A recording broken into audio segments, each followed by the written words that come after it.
আগুৱাই কেনে আকৌ আমাৰ ভিতৰ পকি হেৰি আছে নে ৰহি হাঁহ এনেকৈ বাটি পাতি খাব লাগিব।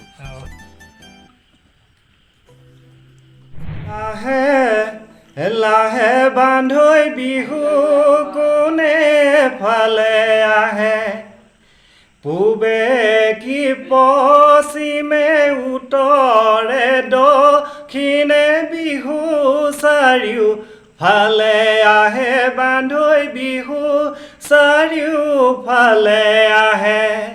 নমস্কাৰ বন্ধু বান্ধৱীসকল, আজি ৰঙালী বিহু পাক্ষণত আপোনালোকলৈ নমস্কাৰ জনাই মোৰ ভিডিঅ'টো আৰম্ভ কৰিবলৈ লৈছোঁ। কাইলৈ গৰু বিহু আৰু আজি উৰুকা নিশাত আজি আমি চাহ শিঙিবলৈ লৈছোঁ। এই চাহ কেনেকৈ কি কৰিম আমি তাকে আপোনালোকক ভিডিঅ' আকাৰে দিবলৈ বিচাৰিছোঁ। আমাৰ বহাগ বিহুটো অসমীয়াৰ বাপতিসাহোন। এই বিহুটিত আমি অসমীয়াই বৰ উলহ মালহেৰে উদযাপন কৰোঁ। এই বহাগ বিহুত 7টা বিহু থাকে, 7 বিহু বুলি কয়। 7 বিহুৰ নাম গৰু বিহু, মানুহ বিহু, চেনেহী বিহু, মাইকী বিহু আৰু ৰঙালী বিহু, তাৰপিছত চেৰা বিহু আৰু এটা আছে মই পাহৰি গৈছোঁ। এইখিনি মাহতত নিশ্চয় পিছত জনাম আকৌ। আহক এতিয়া আমি চাহ শিঙালৈ আগবাঢ়ি যাওঁ।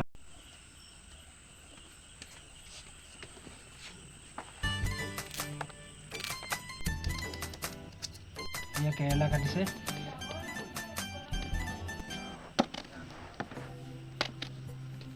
আমি গৰু গা ধুৱাওঁতে টোপোলা এটা আগবঢ়াওঁ। সেই টোপোলাটো জল দেৱতাৰ কাৰণে আগবঢ়োৱা হয়। গৰু গা ধুৱাওঁতে যাতে সেই পানীয়ে গৰু কোনো অপকাৰ নকৰে, গৰুৰ শ্ৰীবৃদ্ধি বাঢ়ে, বংশ বৃদ্ধি বাঢ়ে, তাৰ কাৰণে কামনা কৰা হয়। লাও খা বেঙেনা খা থেকেৰা খা কওঁ আৰু বছৰে বছৰে বাঢ়ি যা, মাৰে সৰু বাপেৰে সৰু তই হবি বৰ গৰু বুলি আমি গৰুৰ শ্ৰীবৃদ্ধি কামনা কৰোঁ। আগুৱাই কেনে আকৌ আমাৰ ভিতৰ পকি হেৰি আছে নে ৰহি হাঁহ এনেকৈ বাটি পাতি খাব লাগিব। ৰহি সাঁজো খাব লাগিব এইখিনি খোৱাৰ পিছত। হ'লেও এতিয়া দেৰি আছে বাৰু, অলপ টাইম আছে। আগুৱনি কৰিবলৈ তামোলখন দি কিনে ভিতৰত সেইটো নিয়ম আৰু আমাৰ নিয়ম কথা নেজানিছিলোঁ দেই। চাহ শিঙা মানে কলত আগতে বেলেগকৈ থয়। কিন্তু আজিকালি অলপ কমিছে, আগতে ধেৰ মানুহ হয়, 10-12টা মানুহ হয়, গোটেই ঘৰটা ওলাবই লাগিব। আজিকালি ভাগ্যটো ভাল। এই মাটি ৰাতি ঘৰলৈ আনি গোটেই চাৰিওফালে সাৰিব লাগিব। ঔষধি গুণ আছে। ঔষধি গুণ কাইলৈ ৰাতিপুৱা গৰু গা ধুৱাই আহি আকৌ এদিন বদলি কৰাব, ইজনে সিজনক দিয়া দি হ'ব। আগবিলাকো আমি ইজনৰ সিজনক দি মানে বদলি কৰা কাৰণটো হৈছে সমন্বয়, মানে চবে মিলা প্ৰীতি এইটো বুজায়।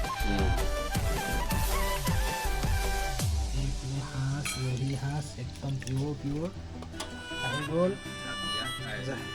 শাক বনোৱা ৰহি সাঁজ আমাৰ এইটো পৰম্পৰা ধৰি ৰাখিছোঁ। মানে এই পৰম্পৰাটো ধৰি ৰাখিবৰ কাৰণে এই নিয়মটো কৰিছোঁ।